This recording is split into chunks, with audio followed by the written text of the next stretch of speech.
Kuzuzampo and a very warm welcome to Bhutan This Week. I am Sunam Pim. Our top stories this week. His Majesty the King visited Borangmo village, which is the second village in Pemagassal built under His Majesty's National Rehabilitation Project. Sonam Finso, a local businessman, withdraws defamation case against freelance journalist Namgezam and Dr. Satya Wongmu. The Bhutan Council for School and Examinations and Assessment declared the results of Class 12 on Wednesday. His Majesty the King visited Borangmo village, which is the second village in Pemagassal built under His Majesty's National Rehabilitation Project. The village has 51 households from the most remote regions of Ngangnam Gewog in Pemagassal. As part of the project, which commenced in 2012, the people were granted plots to build houses in addition to farmlands and received assistance to build their houses and for agriculture. Today, 13 households have piggeries and all 51 have poultry. People grow maize and cash crops like cardamom, orange and ginger. A non-formal education center set up in the village is attended by 12 people. The village also has a BHU and a community lakha dedicated to Jabdrung Tempa and Guru Rinpoche. I have been living here in Nganglam and survived as a sharecropper. We did not have a land of our own until His Majesty the King granted us Kidu. Now we have a land of our own and a house to stay in with all the facilities. We are blessed and thankful to His Majesty the King.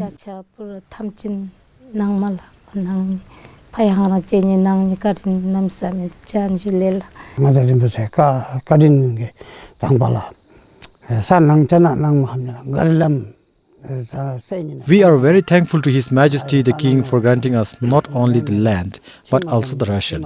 Upon the command of His Majesty, we did not face any difficulties while constructing our house. We wouldn't have been able to construct such a house without the support of His Majesty.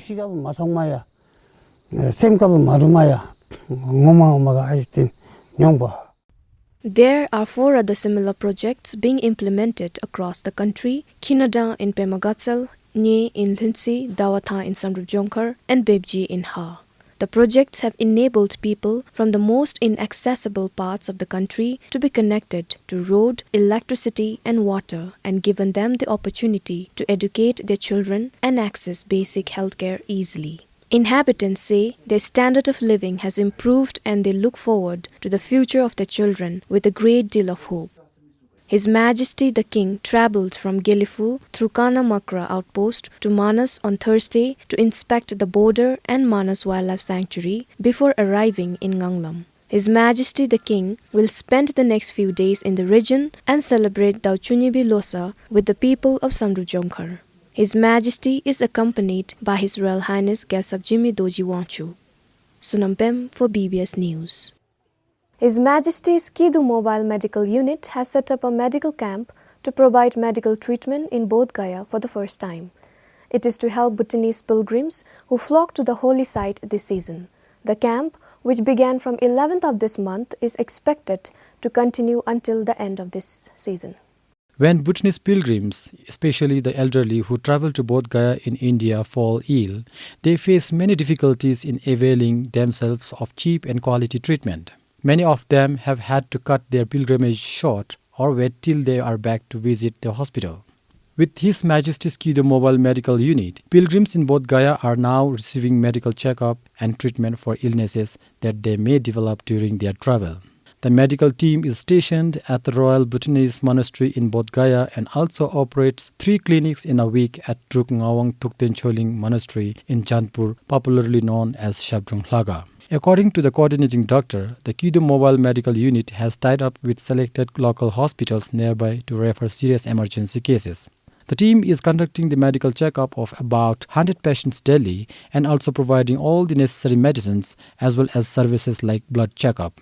The Kidu Mobile Medical Unit will carry out such camps in Bodh Gaya during pilgrimage season every year in accordance with His Majesty's command.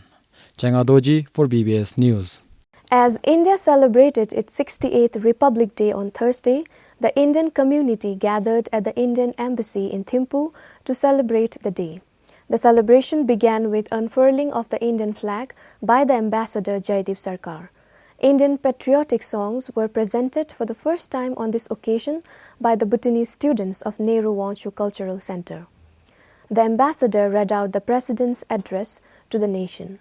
Following this, the Gyalpi Zimpe presented Tashi Khadar to the ambassador.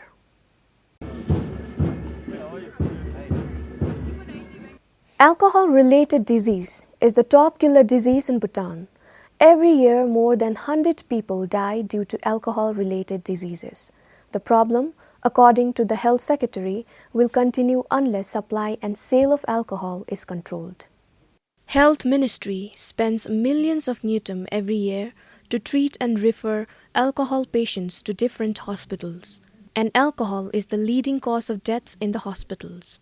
Many people who lose lives in villages and home due to alcohol go unreported. In the month of August 2016, 29 people died in Jimidoju Wangchuk National Referral Hospital.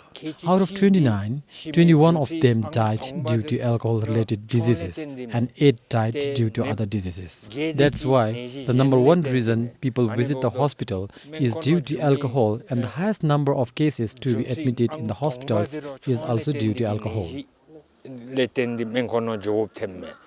The Health Secretary added that the district hospitals in the country are also seeing an increase in alcohol-related diseases. Dr. Ugen Dofu therefore says government should consider reducing the number of bar licenses from over 7,000 to just more than 1,000. He also added that the price of liquor should be increased by levying high taxes to make it unaffordable to purchase and consume.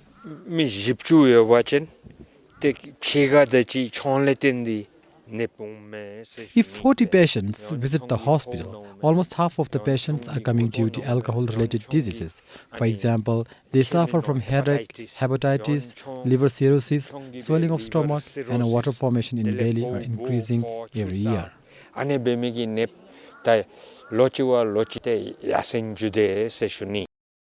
Besides diseases and deaths, alcohol is causing divorce and disharmony in the society, according to the Secretary. Creating awareness, therefore, is a solution to make people understand the ill effects of alcohol. Compiled for Sujaman Thapa in Seringzam, this is Sonam Pem for BBS News. Sonam Finso, a local businessman, withdraws defamation case against freelance journalist Namgezam and Dr. Sacha Wongmo. The verdict has asked Sonam Finso to pay 45,000 Newton as compensation to them for causing inconveniences and wasting their time. The withdrawal judgment was passed by the Thimbu District Court today. Sonam Finso submitted the withdrawal letter yesterday. Sonam Finso said he withdrew case since he is getting his money by auctioning the building as per the Supreme Court's order issued this month. The building is jointly owned by Dr. Sacha's mother and her sister. According to a Supreme Court verdict in August, the sister had sold the building to Sonam Finso and received 18 million Newton as advance money. Meanwhile, Namgezam said she won't appeal, but the fight for freedom of expression will remain a daily battle. And Dr. Sacha said Sonam Finso withdrew the case since he will be getting his money, and the compensation amount was to prevent them from continuing the legal battle. The defamation case was filed in August last year after Namgezam shared Dr. Sacha's story on Facebook about a property dispute between Sonam Finso and Dr. Sacha's mother.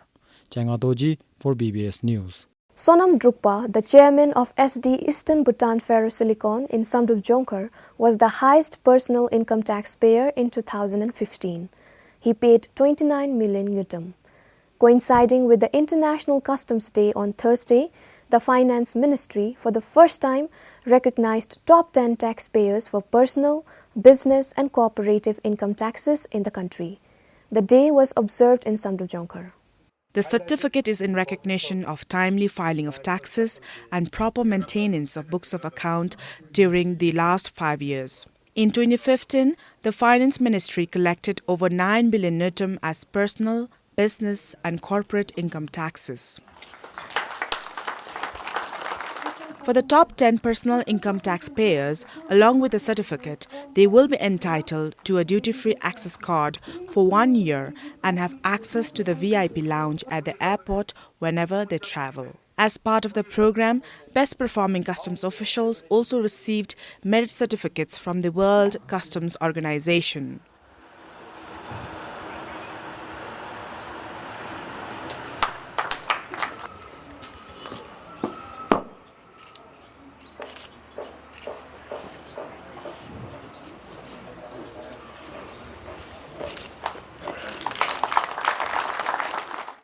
The theme this year is Data Analysis for Effective Border Management. Business community of Samrup Jonkar also joined to observe the day. This is a day where business community and the administration come together and then celebrate this day so that we actually are familiar in terms of administration of customs, in terms of so many other issues that becomes a challenge. Observing the International Customs Day since 2014. Compiled for Kinlewangchuk, Tara Limbu for BBS News.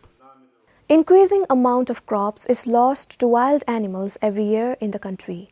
In 2015 alone, 7,900 metric tons of crops were damaged by the wild animals, which is equal to almost 1,000 truckloads. A year before, in 2014, it was over 900 truckloads.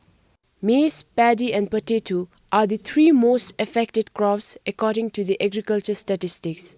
Wild boars, elephants and monkeys are the common wild animals that damage the crops in Bhutan. In the past 2 years, we have been losing and we lost quite a good amount of our crops to wild animals. When we lose such a huge amount of our food grains, vegetables to wild animals, our figure in terms of food self-sufficiency goes down. And the reason is, when our food self-sufficiency figure goes down, we have to import food from our neighboring countries, which is not really good for the country more. She emphasized that the increase in developmental activities, labor shortage and strict wildlife conservation policy are the reasons for human-wildlife conflict. One of the interventions that we have carried out so far, and it has proven quite successful, is the installation of electric fencing in various parts of Bhutan.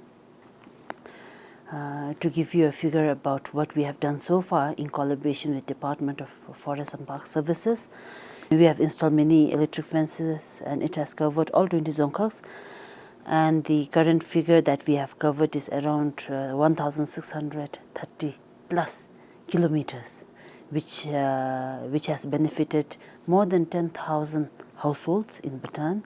Today, over 26,000 acres of land have electric fencing. The ministry plans to extend the service to every chiwok by next year. But human-wildlife conflict still remains a major challenge for the Agriculture Ministry. Stringzam, BBS News. The fourth annual waterbird census spots waterbirds in unexpected regions across the country. The census survey carried out on Sunday spotted mandarin duck and black-necked grebe for the first time along unexpected rivers across the country. Local birders spotted a female mandarin duck for the first time along the Wangchu in Thimphu. According to Sherab, a researcher from the Uganwangchuk Institute for Conservation and Environment in Pumthang, the mandarin duck is usually found in Japan and East Asia region. After spotting the bird for the first time in early 2000 along the Punasangchu, the species was also spotted in Bumdaling in Tashiangtse. Similarly, black-necked grebe was spotted for the first time at Jamkrachu in Pumthang. The bird is usually found along Punasangchu. The research team from Uganwangchuk Institute for Conservation and Environment spotted globally threatened white-bellied heron at Jamkadrang in Tashiangtse for the first time last year. The species is mostly found along the Punasangchu bank.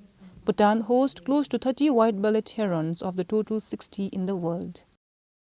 Namshi juralu tendi ina dani di maba leshumchi jumi sube indi berura hadidi lochi wa lochi.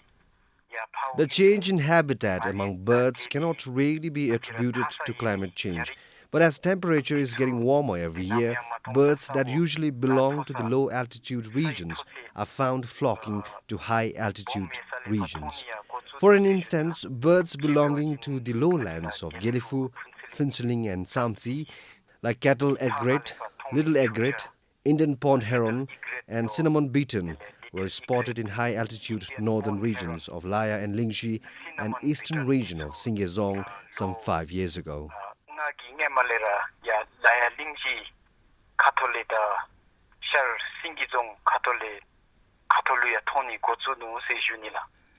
The research team also found unusual migration pattern among black-necked cranes.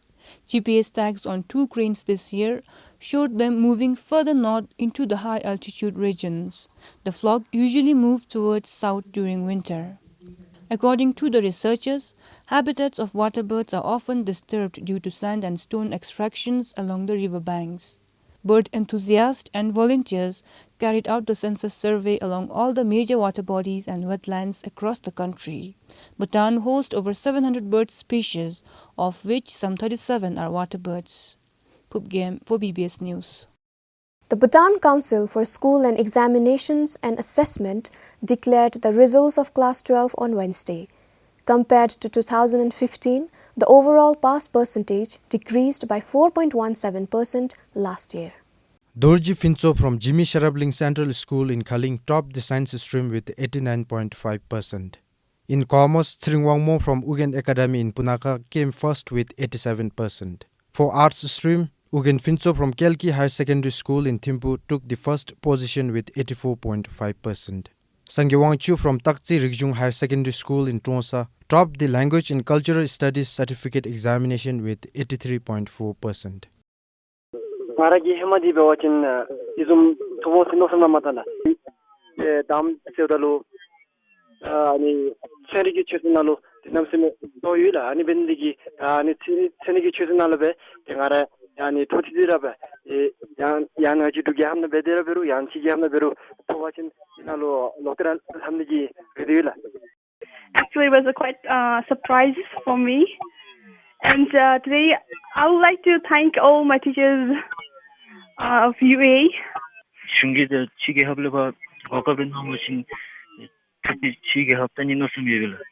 The results can be accessed from Bixi website and also through SMS using individual index number. Principals can also access results of their schools from the council's website using the username and password provided to them individually. Over 10,400 students from 56 higher secondary schools appeared for the Bhutan Higher Secondary Education Certificate Examination last year. With additional information from Sonam Panjo, this is Pasa for BBS News. A Bhutanese film, Katara, Pattern of Love, will be premiered in New York in the US this March as part of the Himalayan Heritage Show. The film will be released in movie theaters in San Francisco, Los Angeles, and New York.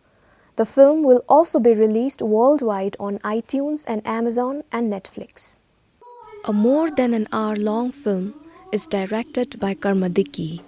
The film won awards at international film festivals.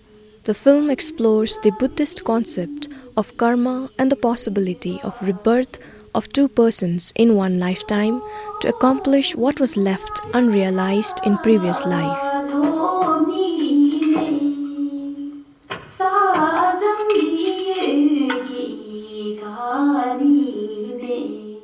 The film was shot in Lindsay in 2013, where locals weave the intricate pattern textile called Katara. Charlie, a photographer from Los Angeles, played by Emrys Cooper, while on an assignment, reaches a small village in eastern Bhutan. Charlie has a strange feeling that he has been in the place before. He falls in love with Chokimo, a skilled weaver portrayed by Kezang D. Wongmo, who also embodies the memories of past life.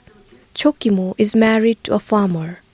Emrys Cooper is a British actor living in the US. The Prime Minister joined other dignitaries during a special screening of the international version of the film in Thimphu yesterday. 사고는 hebdanga chigi ani be zodi beni de phagidi khoraro de thale hemare ani jangombe hemalera khongi ani lolapne dan chu jangombe be te ngamiru ra khongi. For a movie to be a success, a good relationship between the two co-actors is important. Since my co-actor was a foreigner and the film was based on our culture, I had a tough time building the connection. This is because our film industry is comparatively new. The way we act in movies is completely different compared to theirs. The other challenge was the language barrier. I had a difficult time explaining and convincing him to relate his acting the way we do in the country. ngagi namjur gazum chitte inshina gazum ki golat lawachin khogi chonang gatebi chungsunimega ani nasami ani khachetabe lagarani taisishniila. Director Karma Dikki said, the film does represent culture but only weaving and karmic condition. For Changadoji, this is Sunam Pem for BBS News. He started small but with big dreams. And looking at the way things are turning out for him, Cheda Jamso is right on his track to realizing it. Today, the retired civil servant epitomizes the successful commercial farmer that policymakers dream of for Bhutan. With financial support from the erstwhile Business Opportunity and Information Center, Cheda Jamso opened a poultry farm in his village, Chalchingzor under Pemagatsal. To start with, he received 500 layers from the Dzongkhag Livestock Office and bought around 1,000 more. Today, just over a year since its inception, the Cheda Jamso Poultry Farm, which sits on a 3-acre land, is bustling with activity. The farm makes a profit of 80 to 90,000 yutam in a month after accounting for all of the utility, labor and feed costs. 농어리가 고삼 합들 탐제dak 준텐 데냐라 고삼 직동 집자 숨주. I collect more than 1,400 eggs in a day. It's sold at 215 yutam per tray. 대가쇼 니자 송아 네자라. To ensure a continuous supply of eggs, he has already ordered 1,000 more hens and completed the construction of another coop to house them. He plans to sell the extra eggs outside Nganglam. Cheda recently began repaying the loan from BOIC and expects to liquidate it within the next 3 years. Second pescasho hangtupe samter jangdega chaidanela ni oma jersiga pai. In the second phase, with support from the Dzongkhag, I want to start a Jersey farm. I'm also planning to start commercial vegetable farming so that people of Nganglam will not have to import vegetables from across the border. Cheda is also exploring the possibilities of expanding into orchard farming. His dream, he says, is to employ his entire village into various agribusinesses. He has already started with his poultry farm, where 3 of his educated sons are currently employed.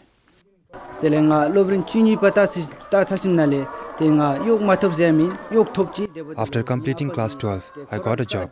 But looking at my father, who put so much hard work into setting up this farm, I decided to help him as an accountant for the farm.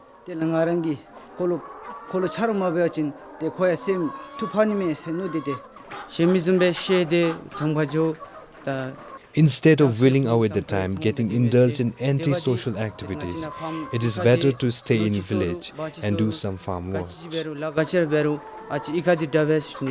Mapadi ngadi ladi juna benigia boila indigi bero ngachinalo pampincha su nanagi laimne tinigi nganalu dis junibla. His Majesty the King visited Cheda's poultry farm yesterday. For Cheda, it was a great privilege and honor to receive His Majesty in his farm. He added His Majesty expressed appreciation for his work and assured farmers like him would always receive support. Bemanamge, BBS News. Well, that's all we have for you this week. Thank you for joining us. Goodbye.